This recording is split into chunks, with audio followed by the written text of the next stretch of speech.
This is 1/16 inch cable, eh? And they really give it a working over. So you can see this animal wasn't alive very long, plus the fact that he never chewed up the area here. Okay, I guess we'll keep going. We've got a few more check down here. One big advantage I have gained through selling rams all over Canada is I have a great pool of information coming back to me from trappers on what they're doing, how they're doing it, and so on. I got a special request from an Indian trapper up north.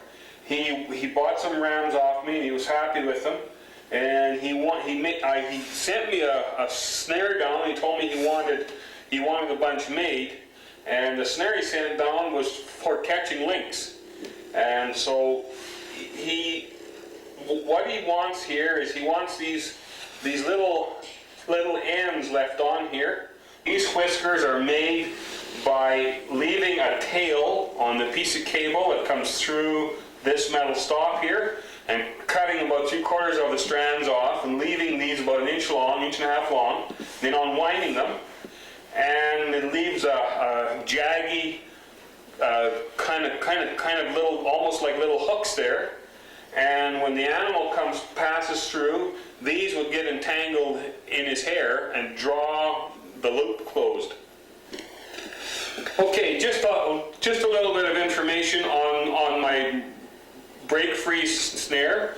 We use 3/64 steel cable, and I've strengthened the part that hooks onto the ram, the end that hooks onto the ram. So the only weak spot on the snare is this eye here, and that's when it's around the animal's neck. That would be the weakest spot there is. It has great advantages in using it in areas where other trappers have heavily snared using the 3/32. I can go in there and pick up problem animals at times, and it's a real good snare for a junior snare man to learn on, because it will not hold any animal larger than a coyote. Occasionally you will lose a coyote with it, but I've lost 1 in 28 coyotes. That's about what my losses are with this. Okay, one thing that didn't show up very good on my tape was how I fastened most of the rams down. That stabilizer setup that we're using is just meant to keep the ram upright or on any angle you want, but it is not meant as a system of anchoring the ram down. Occasionally you'll catch a coyote by a back leg, and if your rams aren't anchored down very, very well, it'll be gone. So what I have used is once I catch a coyote with the 3/32, of course it snarls up the snare, and I use that snare. I'll just try to show you here. I use that snare for anchoring my rams down. On the small end here, on the small eye here, you just make a little bend in your snare cable, and you push it through the small eye, like that. Okay, you want to see that again? You just make a little bend in it so you can shove it through the small eye here. This is the eye that would be normally fastened onto your lap link on the ram. Push that through there. Pick up on the loose end. Now you've got a loop on both ends, you see? You put this through this end of the ram, like that. And then you pass the snare, the part that would have caught the animal by the neck, you pass it through there, through your other loop. Okay? And then you pull it up tight, like that. After it's been used a couple times, you'll see how good it works. Now, let's suppose that you have a tree growing up right here. You just take and you pass this snare around the tree, and thread it over the end of the ram. My arm is a tree now. You pull this up. And you've got a system designed to hold 700 pounds at least. A few points I'd like to mention about the transition that the trapper goes through. I get quite a kick out of it. When the trappers first come to me and buy a few rams off me, they're worrying, they're really scratching their head how they're going to hide the spring off the ram. And as the years pass by and they keep coming back to talk and to buy, the conversation leads around till they are using the spring of the ram to block off, to narrow down trails. So it's made the complete circle from totally hiding it until being brought right out in the open. And that's a natural, normal transition I've seen in myself. One point I forgot to mention when I was showing my multiple catch locations is most of my multiple catch locations are situated where I can check them from on top of the valley rim there. I would use my rifle scope, and I wouldn't walk down in there until I would have at least 2 animals, possibly 3 there. If they're laying there too long, I'll go down and get them, or if the weather turned warm. Don't forget that an animal in a snare is just like an animal in a trap. The other family members know he's there, and they're going to come back through that area to check him out. And in doing so, if you haven't disturbed anything, you'll have a chance of picking up another one. One gentleman has a very good idea for under ice snaring a beaver. He can only check his under ice sets once a week. He uses the ram to keep the beaver away from the ice so he won't freeze in, so his back won't freeze in to the ice. He just hooks it up in such a fashion that when the beaver gets caught in the snare, that it trips the ram and it forces him right to the bottom. Idea that I should pass on, it won't work for everybody, but on registered trap lines or for privately owned land it would work great. A gentleman brought to my attention that he was stapling the rams up to a tree at the appropriate height. So he would have the snare come off here, and he used long staples, and he stapled this part of the ram to a tree by the trail, and when the animal got caught, the ram would fire and would lift him up off the ground. And as far as a fox goes, or most coyotes, it would lift the coyote pretty well off the ground. Okay, Timberwolves. I think we should talk a little bit about catching Timberwolves with the ram. You'll notice on the jacket of the ram tape, there's a photograph of Timberwolves caught with the ram. I don't think there's any doubt left in the trapping community of the ability of the ram to catch and to kill Timberwolves. A lot of accidental catches have taken place with the standard 49-inch loop. That's the same size that you use to catch your coyotes. This last winter, we made a little longer loop, longer cable. Bear in mind that the Timberwolf's neck is a little bit bigger around, so we can use a little more cable. I've got it here. The coyote size is exactly 49 inches of cable, and this new one that we're going to bring on the market is going to be 56 inches.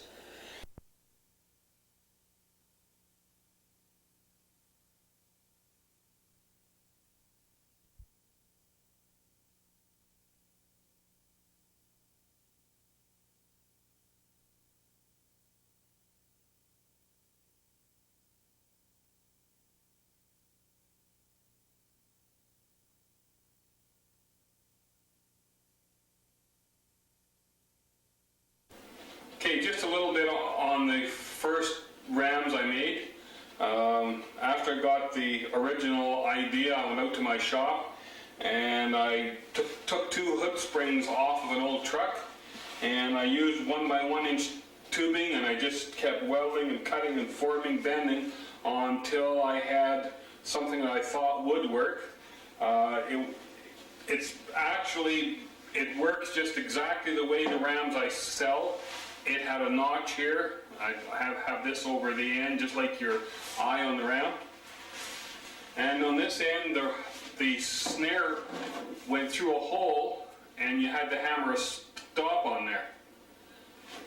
That's the original ram that I made. Very heavy and very clumsy. Well, that's about all the information that I can think of. And if you really want to help the fur industry out, I suggest that you join your local Trappers Association. And if you're ever in my neck of the woods, look me up.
Before I forget, I should explain a little bit.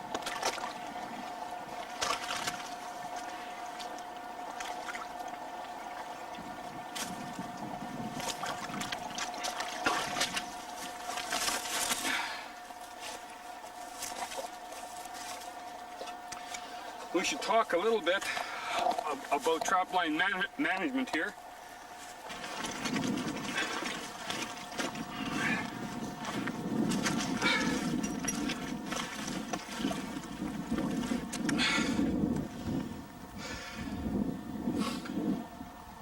Okay, if you remember when we were here the other day, that's 3 days ago now,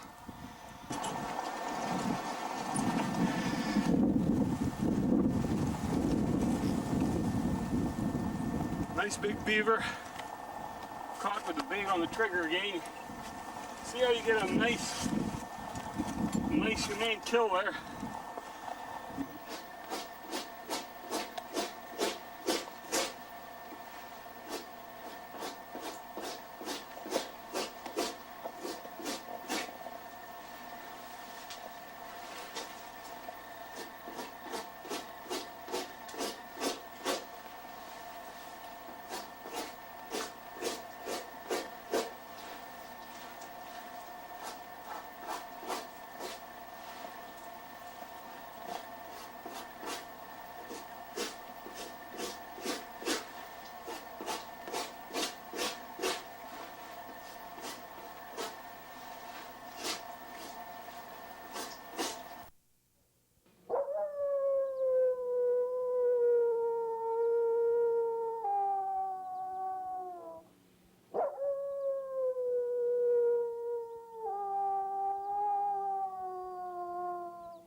to the main office for Vert Ramp Trap Limited.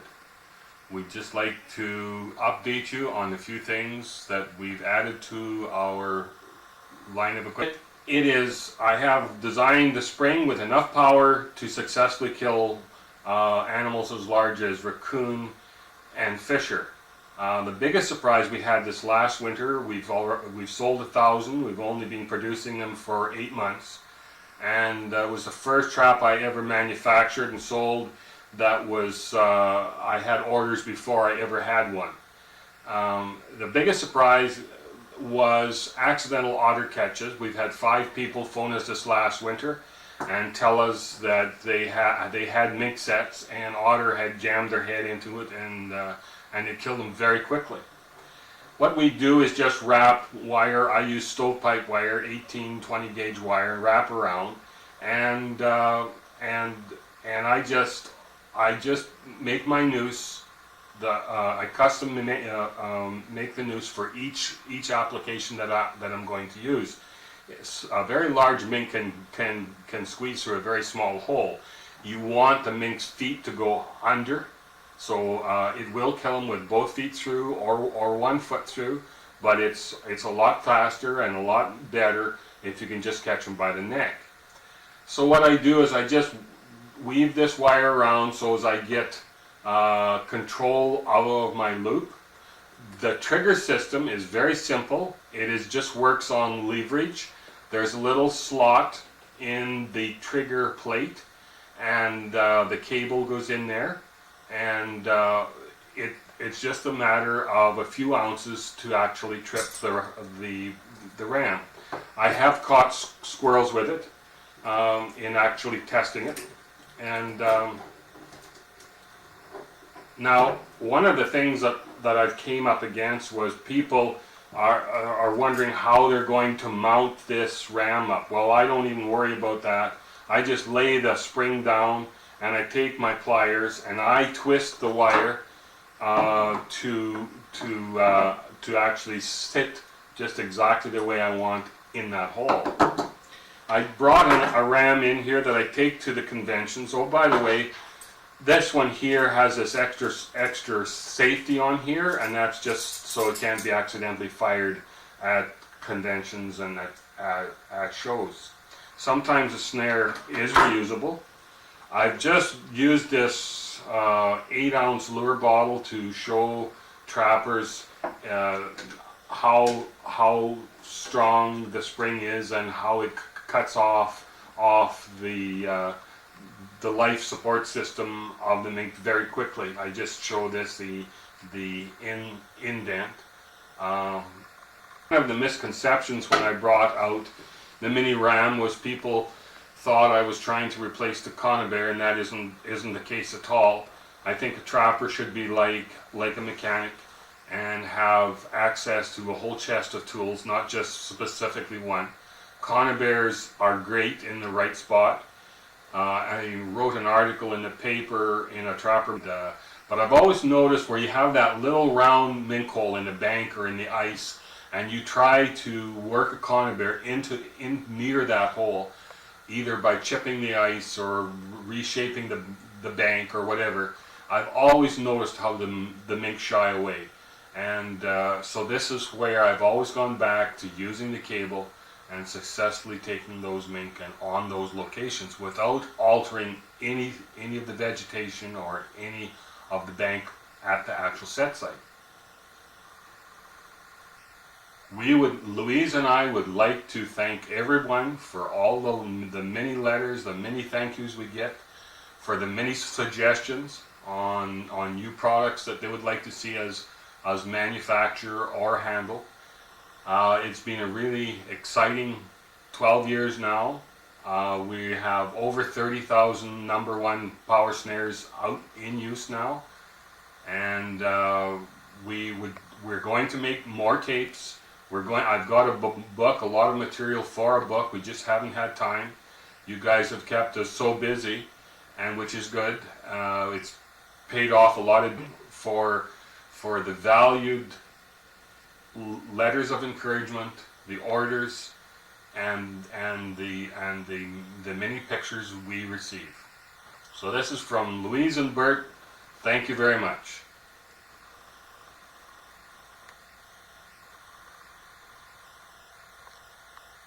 On how you would decide what size of loop to make with your ram snare.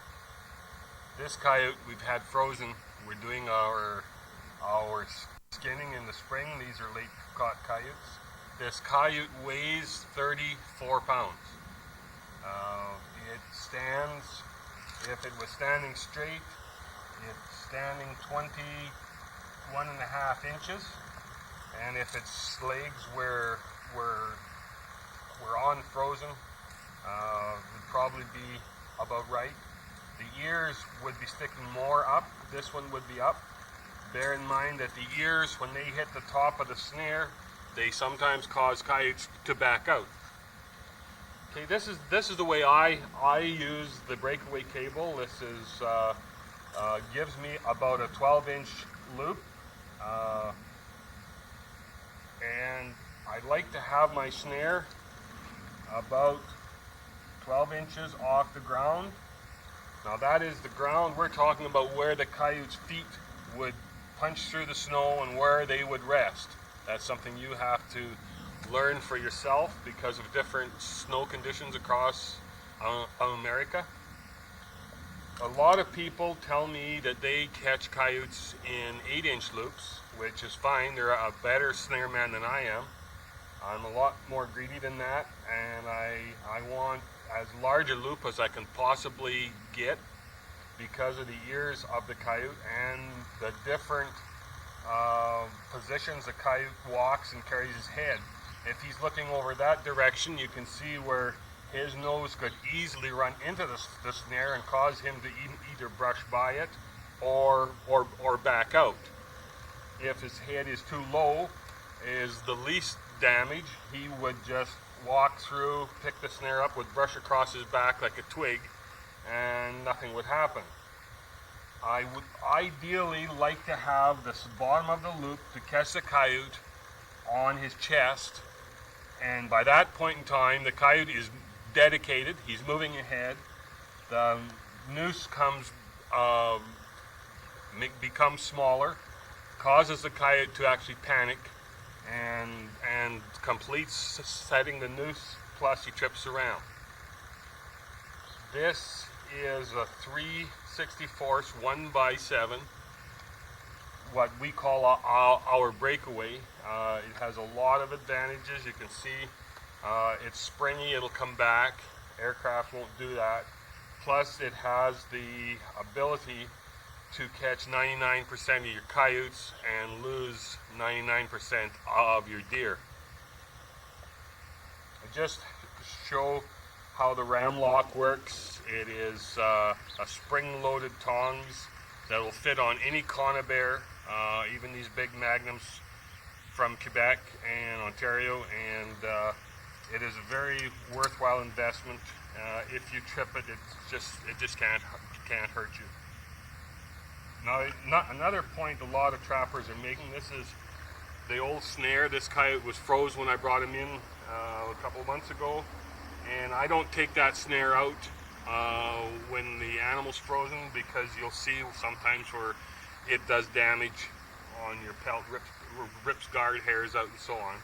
It just all goes into the freezer or to be thawed out, and then I take it off.